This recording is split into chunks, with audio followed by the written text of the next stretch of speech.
Open Heavens on the Go. Tuesday, July 16th, 2024.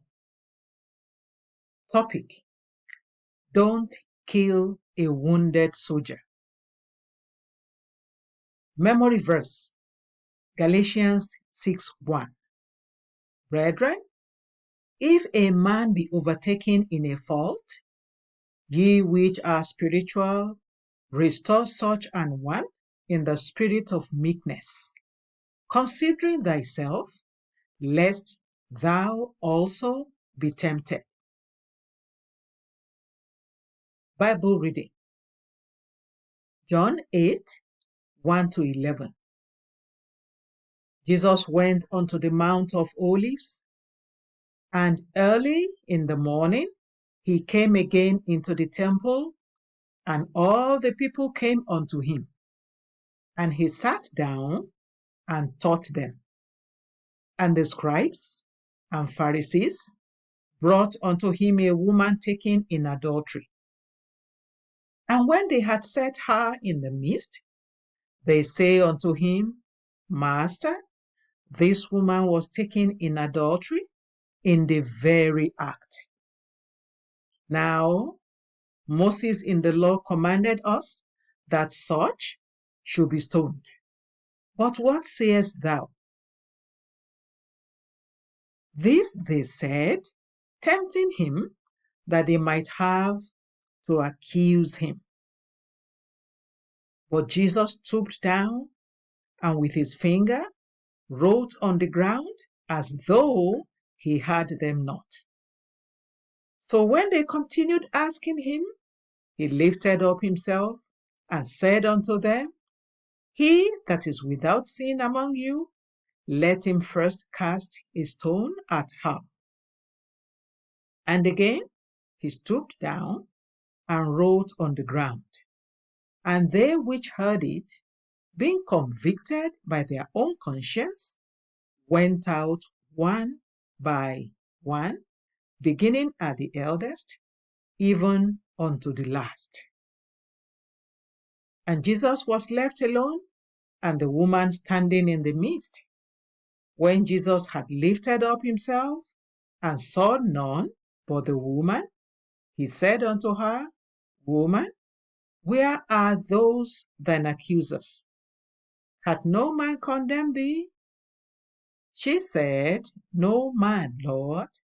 And Jesus said unto her, Neither do I condemn thee. Go and sin no more.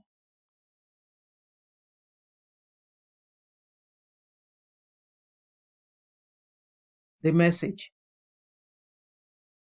It is quite terrible that some people judge individuals who have made mistakes just so they can feel better about themselves. Their goal is to boost their self-esteem rather than admonish the people who made the mistake or bring them to Christ. The people who attempted to stone the adulterous woman in John 8:1-11 were just like this. They did not expect that Jesus would put the searchlight of righteousness on them.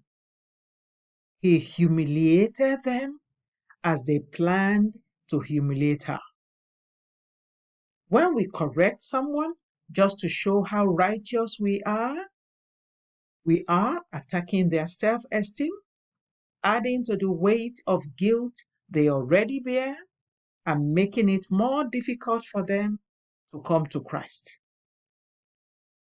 God turns against people who condemn others to prove that they are righteous. When Jesus sees a fallen soldier in his army, he wants to help the fellow up. If he discovers that other soldiers are throwing stones at the fellow to kill him or her completely, he turns against those soldiers to defend the one who is wounded.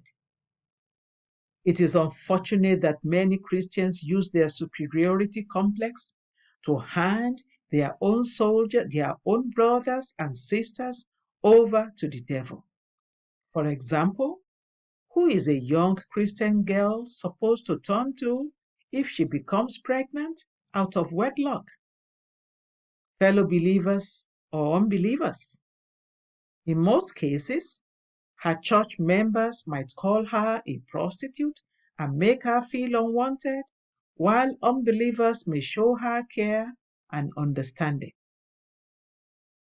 When soldiers are wounded, they need people to help them dress their wounds so they can stand up again. If the people they get help from are from the enemy's camp, they may never return to their own camp again. This is why many backsliders keep going deeper into sin. They think that they will no longer find forgiveness and acceptance in the church, so they backslide completely. The Holy Spirit is still drawing them toward the church, but they are reluctant to go back out of the fear of being condemned by the people who should show love to them the most. Beloved, if a fellow believer falls, don't condemn the person. Don't turn such a person into an object of gossip. Rather, get other Christians together to pray and follow up on the fellow until he or she comes back to God. This was the testimony about Job in Job 4:3-4.